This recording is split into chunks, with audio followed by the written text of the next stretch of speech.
Friends, তোমরা সবাই কেমন আছো? আশা করি তোমরা সবাই খুবই ভালো আছো আর সুস্থ আছো। আর আমিও খুবই ভালো আছি। আজকে আবারও একটি নতুন ব্লগে তোমাদের সবাইকে স্বাগত জানিয়ে আমি আমার ব্লগটা শুরু করলাম। আর এখন আর ওই ঘড়ির কাঁটায় বাজে সকাল ওই 6:30 মতো। তো 6:30 থেকে আমি আমার ব্লগটা শুরু করছি।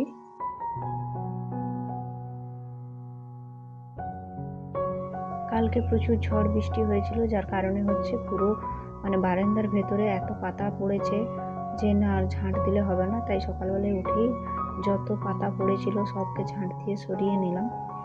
বারান্দাটা খুব ভালো করে ঝাঁট দিয়ে দিলাম। এরপরে হচ্ছে যত এঁঠো বাসন আছে এইগুলো আমি এখন মেজে নেব।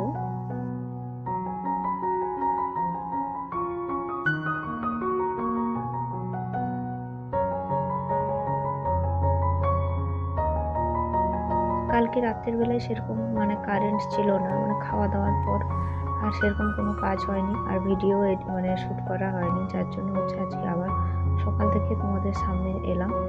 তো তার জন্য আর খাওয়া বাসনও অনেক জমে গেছে, কোনোরকম খাওয়া দাওয়াটা করা হয়েছিল আর কি। তো ওই যে তোমাদের সাথে কথা বলতে বলতে বাসনগুলো আমার ধোয়া হয়ে গেল।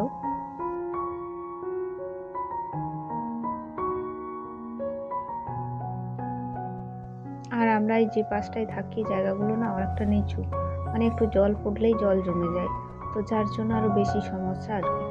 তো এইদিকে তারপরে হচ্ছে সব বাসন টাসন ধোয়ার পর চলে এলাম একটু চা করে নেব দুজনের জন্য।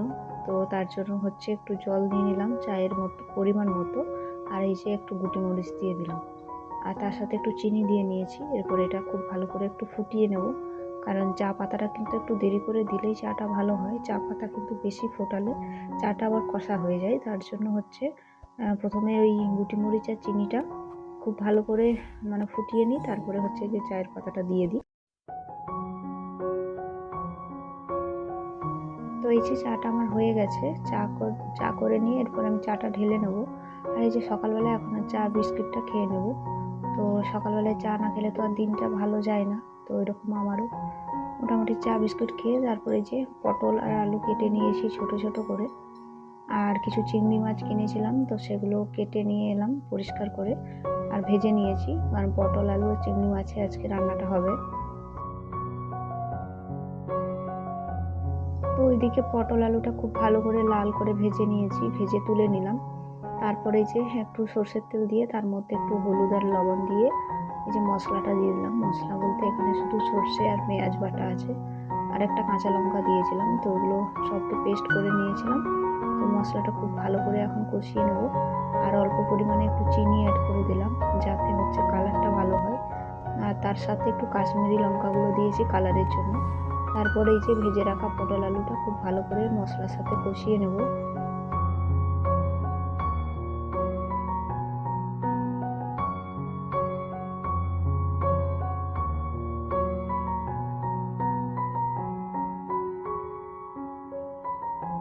তারপরে যে পরিমাণ মতো জল দিয়েছি, আর এটা ফুটে গেলে চিংড়ি মাছটা দিয়ে দেবো।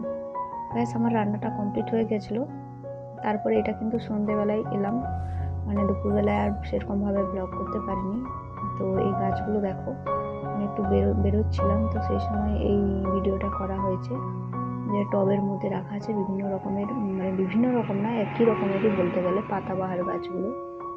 এটা মনে হয় পাতাবাহারই গাছ, তোমরা একটু কমেন্টে বলবে যে গাছটা কী গাছ। আর এই যে দেখো তারপরে বাজার থেকে চলে এলাম, এসে করে কিছু জামা কাপড় আছে এগুলো একটু ভাঁজ করে নিচ্ছি। এগুলো কেচে রাখা ছিল, এগুলো ভাঁজ করে নিচ্ছি। তো তোমরা যারা আমার ভিডিওটি দেখছো, তোমাদের যদি আমার ভিডিওর কোনো অংশ এতটুকু ভালো লাগে তো অবশ্যই আমার ভিডিওতে একটা লাইক করে দিও। আর যদি খুবই ভালো লাগে তাহলে অবশ্যই আমার পাশে থাকো, আমার চ্যানেলটা সাবস্ক্রাইব করে আমার সঙ্গে থেকো, যাতে তোমরা প্রতিদিন আমার ভিডিও দেখতে পারো।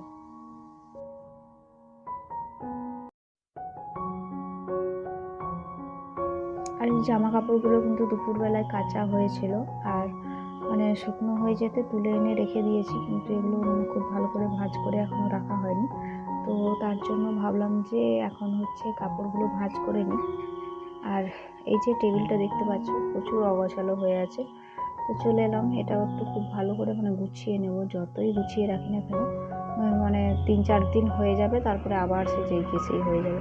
তো যাই হোক, আবারও ভালো করে গুছিয়ে নিচ্ছি আর খুব ভালো করে একটু টেবিলটা মুছেও নিচ্ছি, মানে অনেকটা ধুলো পড়ে গেছে। তারপর এই যে রান্নার দিকে চলে এলাম। রান্না বলতে আজকে সেরকম কিছুই হয়নি, আজকে একটু ডালিয়া করছি। ওদিকে হচ্ছে ডালিয়া আর ডালটাকে ধুয়ে বসিয়ে দিয়েছি, মানে হাঁড়ির মধ্যে, যেটা সেদ্ধ হচ্ছে। আর তাতে একটু হলুদ দিয়েছি, কাঁচা লঙ্কা, লবণ দিয়েছি। আর এদিকে একটু মশলাটা কষিয়ে নিলাম, আর এই মশলাটা এখন ওর মধ্যে দিয়ে দেবো। তো ব্যাস, এটাই আমি করছিলাম। তো তোমাদের সামনে একটু ভিডিওটা মানে তুলে ধরলাম। তো বন্ধুরা, আজকে আমি ভিডিওটি এতদূর পর্যন্ত রাখলাম, আর খুব একটা বড় করিনি। তো তোমাদের যদি ভিডিওটি ভালো লাগে তাহলে অবশ্যই ভিডিওতে একটা লাইক করে দিও, আর কোন অংশটা বেশি ভালো লেগেছে অবশ্যই কমেন্টে জানিও। তোমরা যদি কমেন্ট করো তাহলে কিন্তু আমার খুবই ভালো লাগে। তো আজকে আমি এখানে বিদায় নিচ্ছি, কালকে আবার তোমাদের সাথে দেখা হবে।